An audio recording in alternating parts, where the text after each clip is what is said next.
Bom, estamos iniciando mais uma entrevista da série Memória do Turismo no Brasil.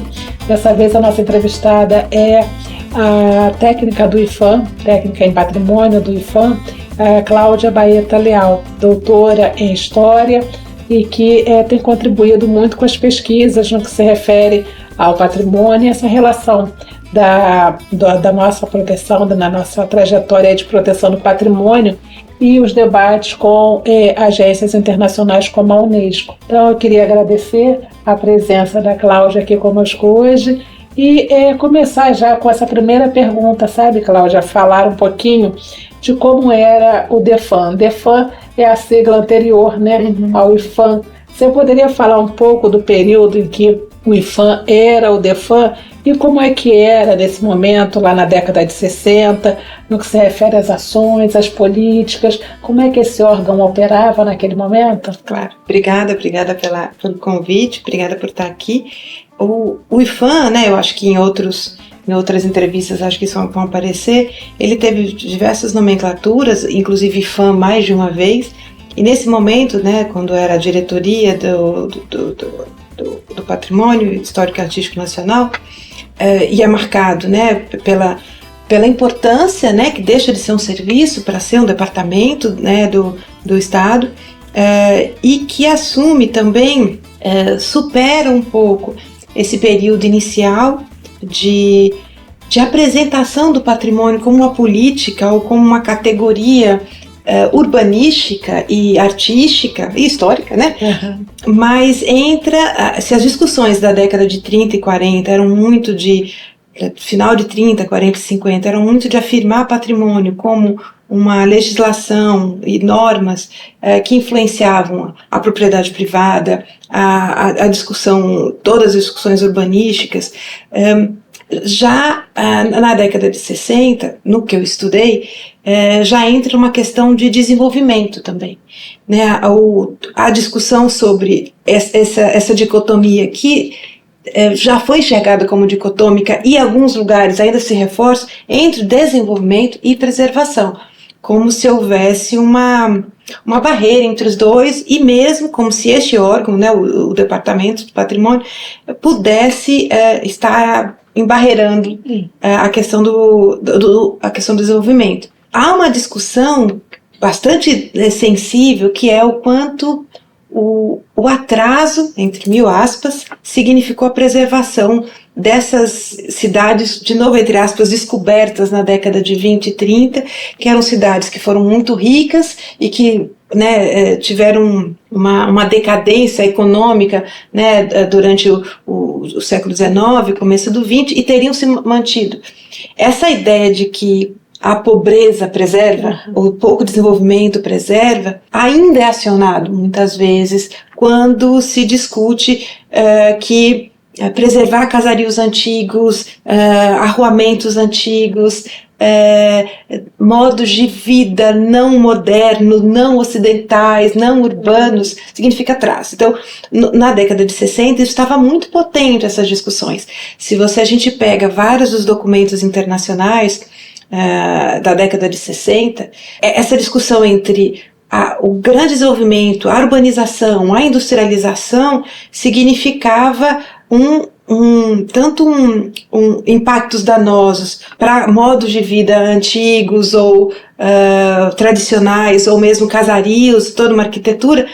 E aí você tem as recomendações da Unesco de 62, de 68, é um documento criado no âmbito da Organização dos Estados Americanos, eu realmente esqueci o nome, que é de 67, que tem uma discussão muito importante sobre assegurar o desenvolvimento ao mesmo tempo que asseguravam o patrimônio histórico e artístico. E aí entra inclusive o patrimônio natural, inclusive a questão já na década de 70, já no finalzinho de 60, já tem a questão das hidrelétricas, né, impactando cidades inteiras. Então, na década de 60 isso fica muito potente e a Unesco já discutia tanto essa relação entre preservação e desenvolvimento, como também trazia essa questão do turismo como tanto uma forma de conhecimento dos povos, e aquela coisa da Carta da Unesco de 45, pós-Segunda Guerra, que tinha a ideia de que conhecer significava respeitar,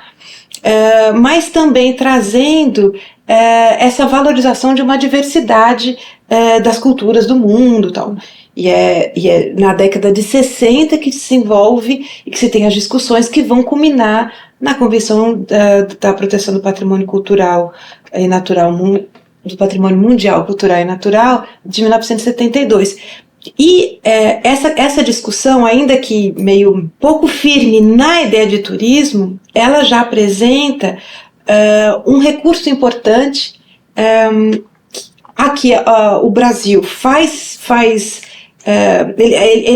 ele busca acesso junto a essas instâncias internacionais como a Unesco, que tinha um programa chamado Turismo Cultural. E a segunda grande missão que o Brasil recebe da Unesco para o Brasil, a primeira foi em 64, com um restaurador conservador que veio exatamente para cuidar dos laboratórios, o Paul Correman, mas em 66, 67, vem o Michel Parrin, exatamente acionado pelo governo brasileiro e pelo IPHAN, pelo DEFAN, então, dentro desse programa, que era um programa de incentivo, um programa de visita técnica e que, no meu entender, do que eu li, significava também uma vocalização do patrimônio e das políticas, né?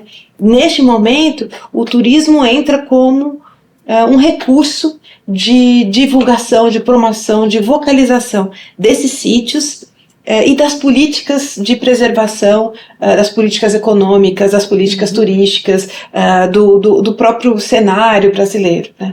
Então, acho que o IPHAN, nesse momento da década de 60 e 70, aciona muito essa dicotomia, se colocando como o arauto da preservação, mas acolhendo o desenvolvimento como, né, isso estava na política federal, né, acolhendo o desenvolvimento como também uma das suas práticas. Então, quando, por exemplo, Michel Parrin chama de pensar patrimônio a partir do contexto do desenvolvimento turístico e econômico, é exatamente agregar desenvolvimento, progresso, né, no jeito mais caricato mesmo, da década de 60, mas podendo incluir preservação e visitação, turismo.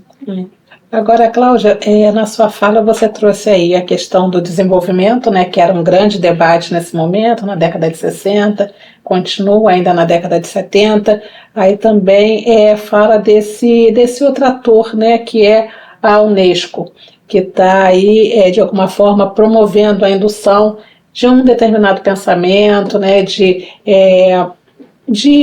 alguma forma, trazer para o debate aspectos que até então não eram tão, vamos dizer assim, tão comuns, né, como o caso mesmo de pensar o turismo enquanto desenvolvimento.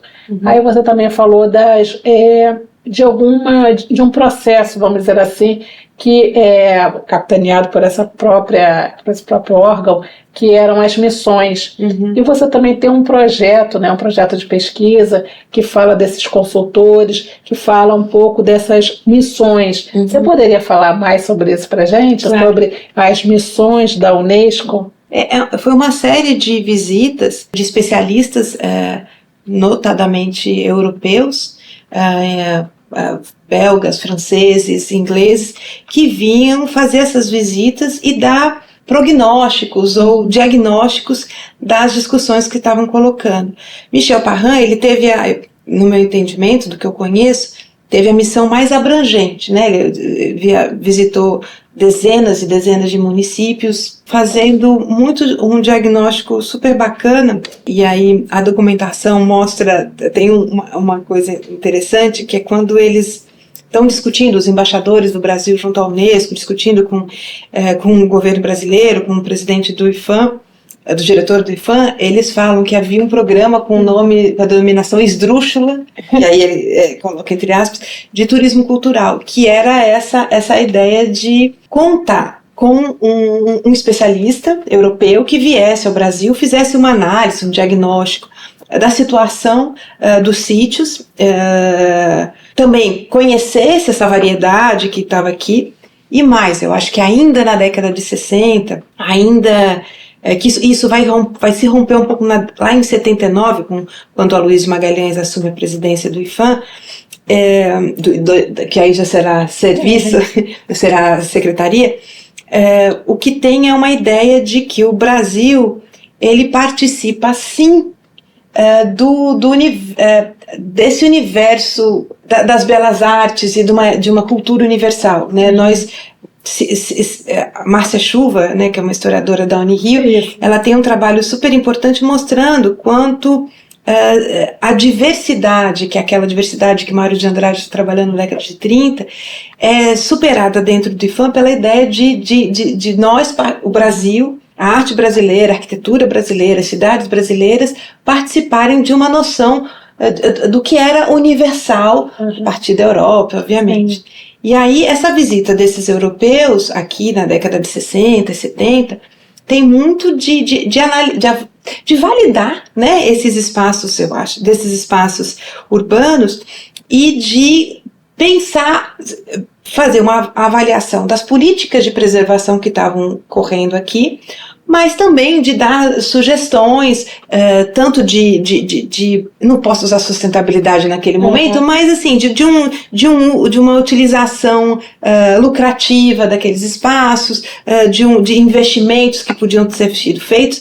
Inclusive, me parece que nesse relatório que eu estudei melhor do Michel Parram, mais nos outros, havia um esforço do governo brasileiro e do Departamento do Patrimônio de informar, muito bem informadinho, esses especialistas, porque aqueles números, tanto os bons quanto os insuficientes, constavam desses relatórios, e significava que a Unesco iria reportar aqueles, então o governo brasileiro seria pressionado para dar respostas a problemas que não só o agente público brasileiro, que sempre fica nesse lugar de pouca vocalidade, mas esses agentes públicos informavam os especialistas sobre as mazelas, as dificuldades, e essas mazelas voltavam para o governo brasileiro num relatório que não tinha sido eles, que tinha sido um outro, mas que validava as necessidades de investimento, de cuidado e tal. Então, muitas discussões importantes que estavam rolando na Europa aparecem nessas discussões e aparecem nas discussões que o governo brasileiro assume. Então, a questão da ambiência, que hoje em dia é a questão do entorno, dos sítios, a questão da exploração, um termo bom, na exploração turística. Por exemplo, as luzes os shows de luz e som, que tem, por exemplo, emissões, está aqui, sugerido pelo Parram. Né? Isso que acontece no Museu Imperial. Então, há algumas discussões, a questão da importância das estradas, a importância da hotelaria, a importância de como manter o que é moderno e o que é antigo. Então, essas discussões aparecem Isso é até interessante, né, Cláudia, você falando assim, porque uma das questões que eu estava aqui pensando era essa: quais foram os desdobramentos dessas visitas, né? Aí você já está enumerando assim, um conjunto, né? Quem a gente não consegue de pronto fazer essa relação, que o que a gente tem lá em Missões ainda, né, é o resultado de todo esse processo que se inicia aí nesse período que você está estudando, né, na década de 60, com esses consultores, com essa visita, né, e outros tantos aí que você foi mencionando. É muito interessante. E é uma questão tanto conceitual, por exemplo, né, eles vêm após a Carta de Veneza, então eles já têm essa ideia da ambiência, da relação entre os edifícios a serem protegidos e toda a ambiência contextual em que eles estão incluídos, né, dos grandes monumentos, mas também dos monumentos vernaculares. Então a questão conceitual aparece, a questão operacional, a questão econômica e de investimentos, a importância de hotéis, a importância de rodovias, a importância de aeroportos, né, para poder chegar ao turismo, a importância do próprio turismo como esse lugar de divulgação, promoção, mas também de desenvolvimento econômico. Então, essas missões, então, Viana de Lima, o Michel Parram, o Paul Coreman, o Shane Grasman, algo assim, esqueci agora. Mas todos eles vieram e tiveram contribuições importantes. Então, um estudo desenvolvido aqui dentro do IPHAN sobre o conceito de entorno de bens culturais foi desenvolvido muito em cima desse material que foi produzido por esses consultores, e que dão essas dicas ou essas sugestões conceituais de como tratar os sítios urbanos. Então, o livro Em Torno de Bens Tombados, de 2010, que foi organizado por Lia Mota e Ana Lúcia Thompson. Um clássico, né? Ele traz muito essas discussões. Tem uma tese da Federal de Pernambuco que foi feita por Cecília Pereira Ribeiro, ou Cecília Ribeiro Pereira, que trabalhou exatamente com esses documentos também, pensando a questão do urbanismo. Então ela já tira não só do turismo, mas foca, ela é uma arquiteta urbanista, ela trabalha com isso, e que também tem esses documentos como fontes importantes. Então, aí pensando nesses desdobramentos, também, por exemplo, o Instituto do Patrimônio Artístico e Cultural da Bahia foi constituído logo depois da visita de Parran a Salvador. Então, essa ideia também que já havia um movimento do governo brasileiro de descentralização das políticas, mas também um incentivo, né, de percepção de que as situações regionais eram mais bem conhecidas regionalmente. Então, institutos estaduais de preservação do patrimônio cultural passam a ser formados a partir de 60 e 70, fortalecendo, inclusive, essa percepção, né, da regionalidade, da importância da regionalidade dos sítios. Bem interessante. Agora, no iniciozinho da sua fala, dessa agora sobre os desdobramentos, você trouxe um ponto que eu ainda não tinha pensado, e aí eu achei interessante para a gente conversar agora um pouquinho sobre ele, que me pareceu, não sei se eu estou certa, quando você fala das missões que aconteceram na década de 60, e que agora teria tido quase que uma ressignificação quando você fala de que acontece nas missões, mas para, por exemplo, olhar ou avaliar as candidaturas né, dos patrimônios da humanidade. É isso mesmo? A gente pode dizer que houve quase que uma evolução daquelas missões para esse processo atual? Eu posso estar forçando um pouco a interpretação, mas assim, eu já acompanhei 2 dessas missões, acompanhei assim, assisti, né? Mas sei de outros. Eu sei que quando Diamantina, tenho colegas aqui que trabalharam no dossiê de Diamantina para o Patrimônio Mundial. Então, e desde então havia isso, né? Há uma primeira versão do dossiê, os especialistas indicados pelo Unesco vêm, visitam, conhecem o sítio e também dão dicas de como tornar aquele documento mais significativo para as discussões que a Unesco promove dentro desse contexto do patrimônio mundial. As primeiras missões que a gente trabalha, elas vieram antes. Talvez no contexto, o Michel Parran, por exemplo, ele foi o presidente da conferência que deu início à escrita da Convenção de 1972, que tem essa questão importante de tornar todos responsáveis pelo patrimônio, aproximar patrimônio natural e mundial e trazer essa questão das políticas, né?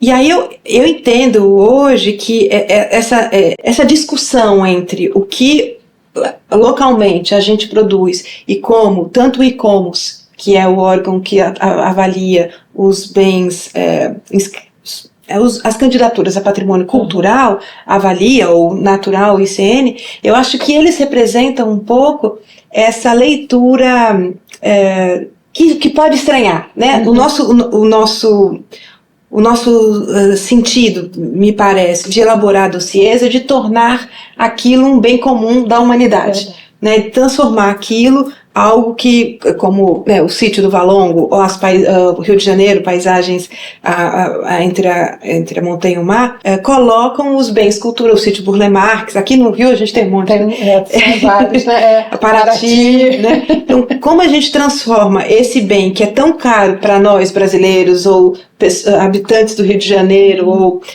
tornar isso comum para a humanidade. E aí eu acho que a leitura desses especialistas, né, muito informados sobre o que a Unesco e o Patrimônio Mundial e o Comitê do Patrimônio Mundial pensa, ajuda a situar essa discussão numa interlocução mais fácil, né? O professor Paulo Peixoto, da Universidade de Coimbra, sempre diz que o patrimônio, tem um texto muito interessante dele que coloca, né? O patrimônio mundial é aquilo que é possível, que é passível de reconhecimento fora. né, um estranhamento, como, por exemplo, um esforço de estranhamento, como as paisagens cariocas, ou mesmo o Valongo, que traz toda a memória sensível, é uma coisa recente de ser construída, sim, né? Sim. É isso, é negociar e desafiar os critérios da Unesco e ampliar isso para olhar de forma mais, não é só generosa e interessada à diversidade. E aí eu acho que esses especialistas que hoje vêm, aí eu, né, forço um pouquinho uma linhagem desses primeiros especialistas para os que vêm hoje, nessa discussão em que o que é possível, como é possível reforçar esse diálogo, tanto pelo reconhecimento como acolher os desafios que o Sul Global oferece de forma quase incontornável, né? Para falar em patrimônio mundial a partir do Sul Global, você desafia a convenção. Então, como é que esse sítio? E acredito que, nesse momento também, os sítios brasileiros apresentavam um desafio para esses especialistas que tinham tanto um reconhecimento, né, da herança colonial, como também essa apropriação absurdamente decolonial que se fazia já, né, pelos grupos formadores, né, que moravam na cidade. O Parham fala muito das festividades, né? Sim. Então já é esse desafio a uma visão eurocêntrica que o patrimônio do Sul Global oferece, necessariamente. De fato, eu também, quando leio sobre ele, né, a partir muito dos seus trabalhos e de outros autores, isso me chama muita atenção, como ele viu, né, o futuro, se é que a gente pode falar assim, né, como ele foi trazendo tantas coisas que agora estão bem na pauta, são relevantes, como o entorno, como as festas, como o imaterial para esse debate. E aí a gente está aqui no IPHAN, você, uma técnica do IPHAN, e o IPHAN muitas vezes, aí eu vou falar um pouco pensando na minha sala de aula, né? Aí os alunos falam assim, que é muito clássico, que a gente começa, né, com aquela coisa do patrimônio de pedra e cal, então acaba que fica meio que quase essa sedimentada, assim, o IPHAN é clássico, o patrimônio que ele elegeu é esse de pedra e cal, e que a gente percebe, claro, né, a diferença, a mudança aí no pensamento, mas aí eu queria perguntar para você que está aqui dentro e que trouxe esses sítios tão distantes do que a gente pensa esse de pedra e cal, né? Como, por exemplo, o Valongo, como a paisagem carioca, também a de Paraty, o Bonemax e outros tantos. Como é que isso foi sendo assim, transformado dentro do IPHAN? Como é que ele foi repensando ou se repensando, né, enquanto é uma instituição que de fato nos marcou enquanto, né, esse patrimônio colonial, e está entrando nessa perspectiva? Como é que ele tem visto esse atual momento e tem trabalhado? Na verdade, acho que a minha pergunta é mais essa: como é que ele tem trabalhado, como é que ele se relaciona com esse debate, com essas instituições que estão aí de alguma forma induzindo também, como a própria Unesco? Como é que é essa relação IPHAN, Unesco e outros tantos órgãos nesse momento em que o patrimônio está sendo totalmente ressignificado? Eu acho que essa mudança ficou muito dentro do IPHAN, institucionalmente, assim, formalmente, já na década de 70, e historicamente se marca muito com uma mudança de gestão na década finalzinho de 70, 79, quando a Luísa Magalhães assume, né, tanto a direção do Centro Nacional de Referência Cultural, quanto da Secretaria do Patrimônio Natural, fazendo, né, dentro da Fundação Pro Memória também. Havia uma discussão ali, um deslocamento do bem para os sujeitos, né? Aí a questão do patrimônio não como aquele produto final, mas como uma produção, tanto de sentidos quanto de bens, e inclusive desse sentido deixa de ser patrimônio histórico artístico nacional para pensar em bem cultural. E aí o bem cultural implica muito os grupos que os significam. E aí, a partir disso, né, a partir das discussões de referência cultural e a partir das discussões que o IPHAN emprega, olhando para os espaços, para os territórios, a partir dos sentidos que as pessoas dão, impacta muito na norma mais, né, que é os artigos 215 e 216 da Constituição, quando você tem o que o professor Upiano Bezerra de Menezes chama de deslocamento de matriz, né, deixa de ser o poder público a dizer o que tem valor para serem os diferentes grupos da sociedade brasileira. E aí, nesse momento, vou citar de novo Márcia Schuff, que é quando a gente discute que esses novos sujeitos, eles demandam novas abordagens, apresentam novos problemas e, consequentemente, apresentam novos objetos. Então, por exemplo, os quilombos, os terreiros, o patrimônio de matriz africana que aparece, o patrimônio indígena que aparece também, e que aí demanda, inclusive, não só novas formas de olhar, como novas formas de reconhecer e salvaguardar. E aí, o registro, o patrimônio imaterial como uma parte desse acervo que a gente constitui. Então, e na década de 90, já começam a ter umas discussões, os inventários, eles já passam a discutir também, não só o que é a arquitetura, mas o que acontece, os arruamentos, os becos, o que significa aquilo, não só como um monumento, e aí é o que a professora Márcia Santana discute, mas como um documento, né, como aquilo significa a ocupação dos territórios, a convivência entre as pessoas, e que aí isso deixa de ser só a igreja, mas a missa, a festa, a quermesse, as religiosidades, as procissões. Então aquilo ganha um sentido de pessoa, mais contundentemente, pessoas passam a compor esse patrimônio, pessoas passam a dizer o que é patrimônio, e mais recentemente pessoas são instadas, são legitimadas, instadas a dizer como salvaguardar. Então deixa de ser a especialista a dizer como mas é o grupo para quem aquele bem significa que passa a dizer o que fazer. Então esse deslocamento de matriz que tem nas políticas, mas tem também nos instrumentos, tem na copresença. Então vários grupos de trabalho que o IPHAN lançou desde na década de 2000 e 2010 também, já entrando na 20, consultas públicas, grupos de trabalho com participação de detentores, que são as pessoas são os brincantes, os falantes, os devotos, né? O povo de terreiro, os indígenas, que desloca de mim, técnica, doutora, parará, que sei só um pouquinho, das pessoas que sabem muito mais daqueles bens e que podem trabalhar com prioridades, com sentidos. Então, esse deslocamento, né, acontece na década de 60, final de 70, 80, a Constituição, né, oficializa isso, e os instrumentos com que o IPHAN tem trabalhado, as normativas, instrumentos, buscam cada vez mais ter a voz dos, e eu vou citando a Constituição, dos diferentes grupos da sociedade brasileira, que são quem significam e vivem esses patrimônios, né? E a ideia de que a Unesco, ela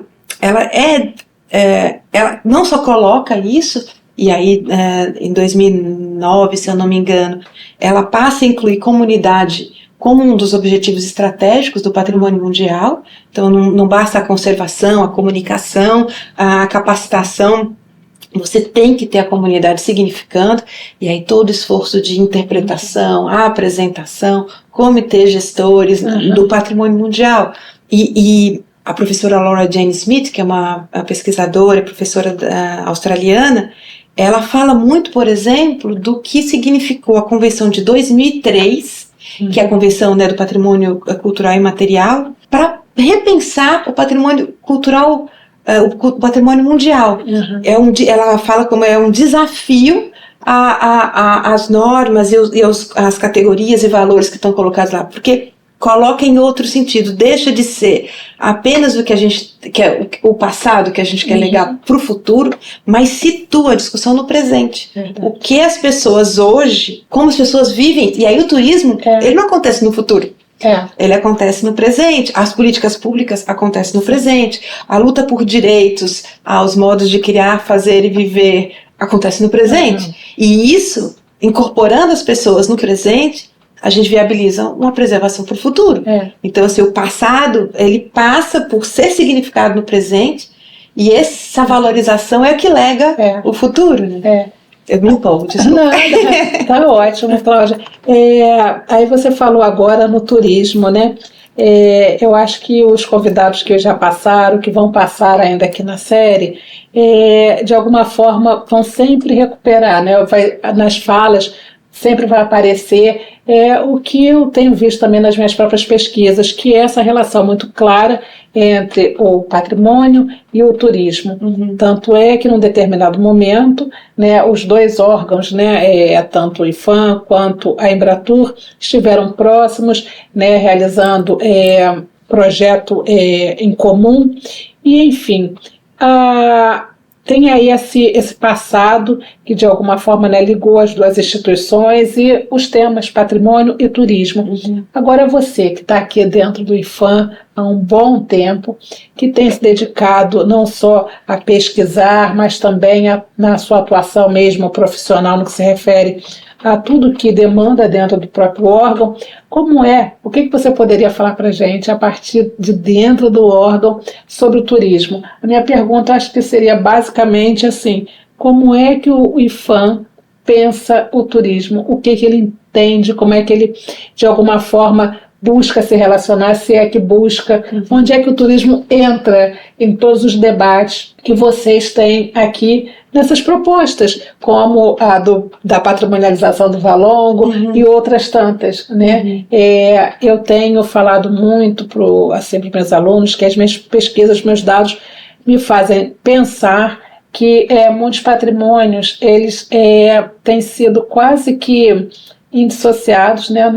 Não é possível pensar no estabelecimento de determinados patrimônios como esse sem trazer o turismo junto, né? Para mim é isso, né? Quando a gente olha lá o próprio projeto dossiê fala, né, em turismo e tudo mais, mas ainda me pergunto como é que isso é visto dentro do órgão, né? A gente teve aí no próprio percurso mesmo, na trajetória do IPHAN, um momento em que ele ficou dentro de um Ministério do Turismo, algo, né, que eu fui muito assim perguntado, os meus alunos falavam muito disso, professor, o que está mudando, né?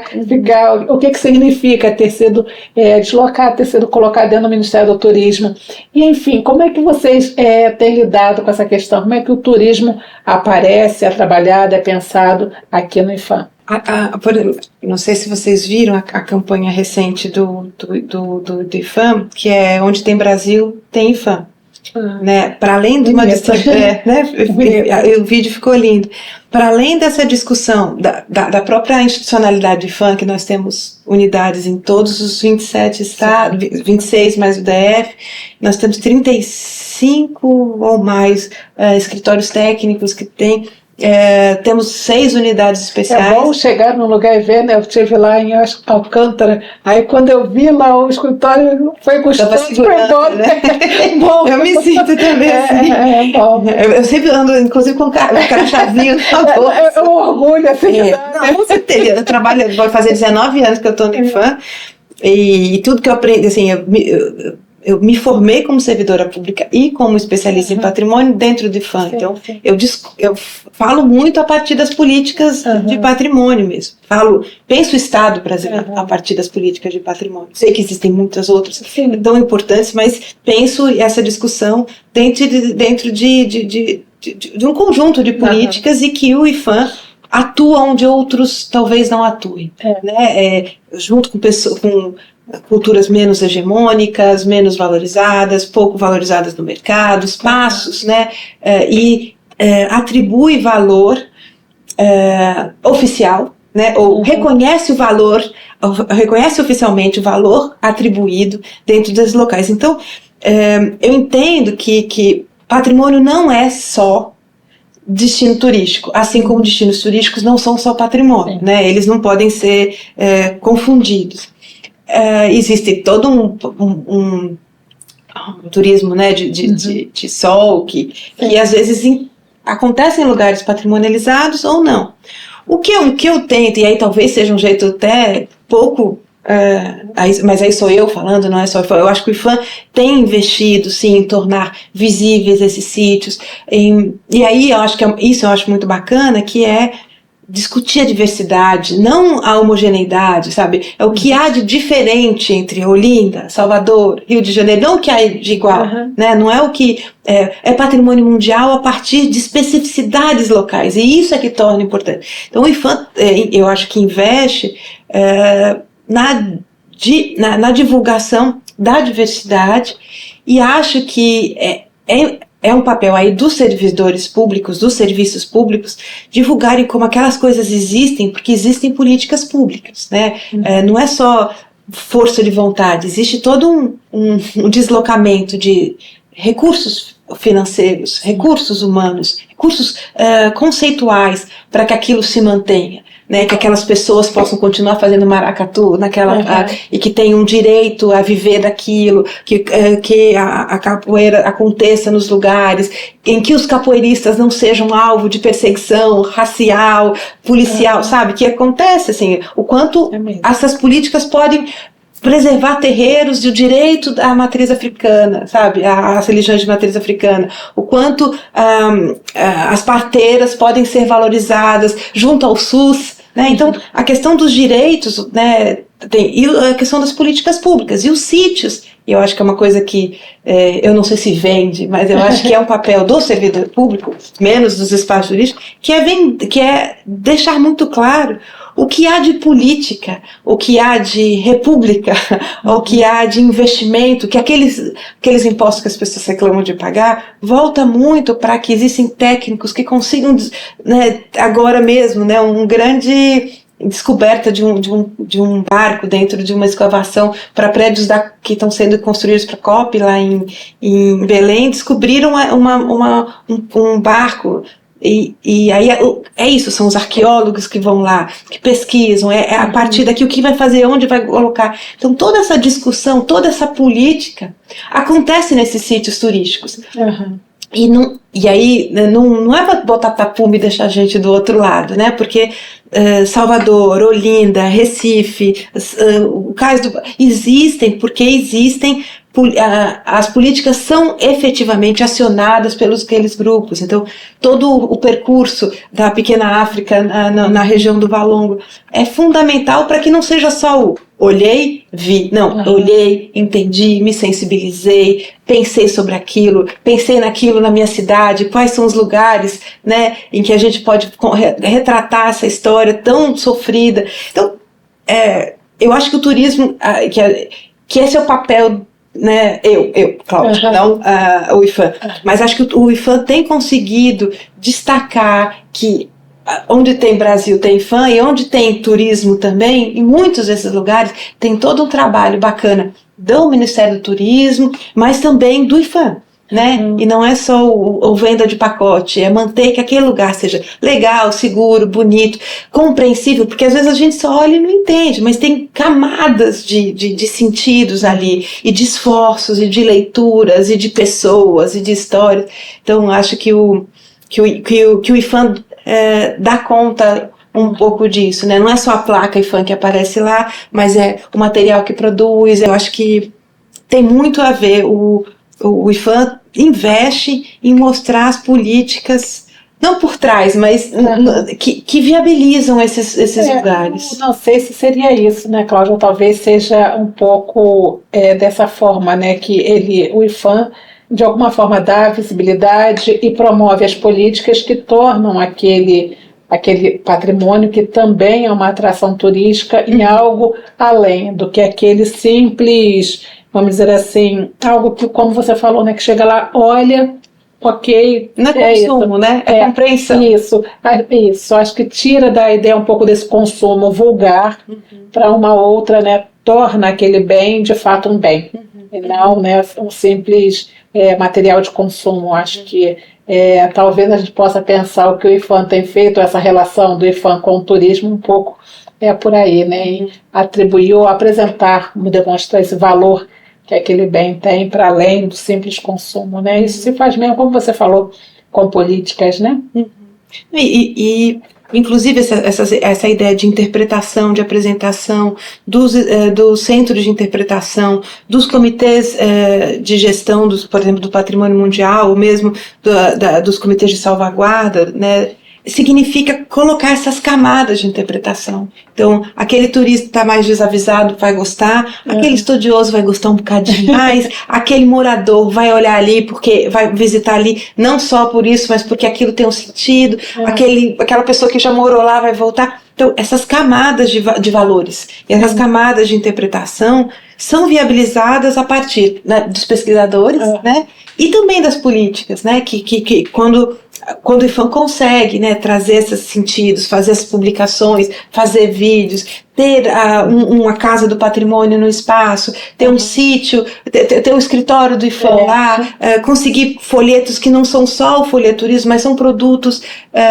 elaborados dentro dessa série de atividades que viabilizam que aquilo esteja em pé, que aquilo esteja visitável, que aquilo esteja bonito, pintado, né? Que não é óbvio, né? Verdade. Exige um conhecimento, que muitas vezes conhecimento de mestres que moram lá, conhecimento de grupos detentores que sabem manter aquilo, que sabem usar a lantejola certa, que sabem usar a farinha certa, sabe? Então, tem muitas camadas de saberes, de valores e de mobilizações ali, né? Verdade. Cláudia, você poderia falar um pouquinho para a gente sobre a unidade que você tem, que está dirigindo nesse momento, que é a unidade Centro Lúcio Costa, aqui bem atrás? O IFAM, ele tem 6 unidades especiais que cuidam de objetos ou políticas específicas, né? Em Brasília tem o Centro de Documentação do Patrimônio e o Centro Nacional de Arqueologia, que estão vinculado ao departamento. O Centro de Documentação do Patrimônio está vinculado ao mesmo departamento que o meu, que o Centro Lúcio Costa, que é o Departamento de Articulação, Fomento e Educação. O Centro Lúcio Costa é uma das unidades especiais aqui do Rio, junto com o Centro Nacional de Folclore e Cultura Popular, o Sítio Burle Marx e o Paço Imperial. E o Centro Lúcio Costa, ele foi criado em 2017, mas ele tem uma trajetória mais longa, que vai até a década de 90, que é do Departamento de Identificação e Documentação, depois a Coordenação Geral de Pesquisa e Documentação, e por fim o Centro Lúcio Costa, que é essa unidade especial voltada para pesquisa, formação e extensão. Aqui dentro a gente tem 2 programas principais, que é o mestrado profissional em preservação do patrimônio cultural, que é reconhecido junto à CAPES como mestrado estrito sensu e que trabalha exatamente na formação de pesquisadores e gestores em preservação do patrimônio cultural, um curso interdisciplinar e profissional, e o Centro Regional de Formação para Gestores do Patrimônio Mundial, que é um centro de categoria 2 reconhecido pela Unesco, né, e que busca, que junta que junta países do sul global, são países da América do Sul, de língua espanhola e portuguesa, da América do Sul, da África e da Ásia, e que busca exatamente capacitar pessoas para discussões sobre patrimônio mundial a partir dessa perspectiva do sul global. Então, discutir colonização e decolonialidade, discutir a relação isso não é só do sul global, mas entre as convenções de 2003, 2005 e 1972, discutir então essas questões, né, a participação social nas políticas de preservação. Então a gente tem esses 2 programas, além de uma série de outros programas de pesquisa e de extensão. E a ideia é que a gente discute, dentro do IFAM, a gente assuma e participe dessa formação para atuar, né, para a formação de agentes públicos, né, seja como servidores, como consultores, como pesquisadores, para atuar dentro do Sistema Nacional do Patrimônio Cultural e também dentro desse sistema do patrimônio mundial, que implica toda a relação com a Unesco, mas também dessas diversas redes desse sul global que importa. Então, o Centro Lúcio Costa hoje atua dentro do IFAM nessa formação de gentes, de pessoas para atuar na preservação do patrimônio cultural. É interessante. E aí, no âmbito da extensão, assim, você tem alguma coisa para contar para a gente do que vocês têm feito aqui? Então, a gente tem várias pesquisas que tem projetos de extensão com turismo e que implica, né, as visitas técnicas que a gente leva, nossos alunos principalmente, para para conhecer e atuar junto. A gente já tem projetos que vão discutir memória, patrimônio e memória, e principalmente na questão das memórias sensíveis, esses locais dessas discussões, né, difíceis, e que o patrimônio tem se disposto a discutir. Tem questão também, a gente tem um projeto junto com grupos, né, diversos grupos detentores, como o Fitovida, aqui na Baixada Fluminense, e a questão de educação e patrimônio. Então, a gente tem tentado, né? Quando a gente veio para esse prédio, quando a gente saiu do Palácio Gustavo Capanema, para onde voltaremos este ano, a gente veio, e logo depois teve a pandemia, então a gente está muito focado, né, nesses projetos mais de pesquisa e formação. Agora a gente, né, voltando para a nossa sede, né, reocupando o centro ali do Rio, eu acho que inclusive a volta do Capanema vai significar uma revitalização de toda aquela área que ficou muito esvaziada, degradada na pandemia, e vai ser muito a gente público ali atuando. Eu acho que a gente vai ter uma possibilidade, assim, de retomar não só a gente, como o arquivo central do IPHAN, que fica aqui, a biblioteca, e as bibliotecas da Biblioteca Nacional que está lá, da FUNAT. Eu acho que a gente vai ter ali esse espaço de visitação e contato com a sociedade muito mais contundente.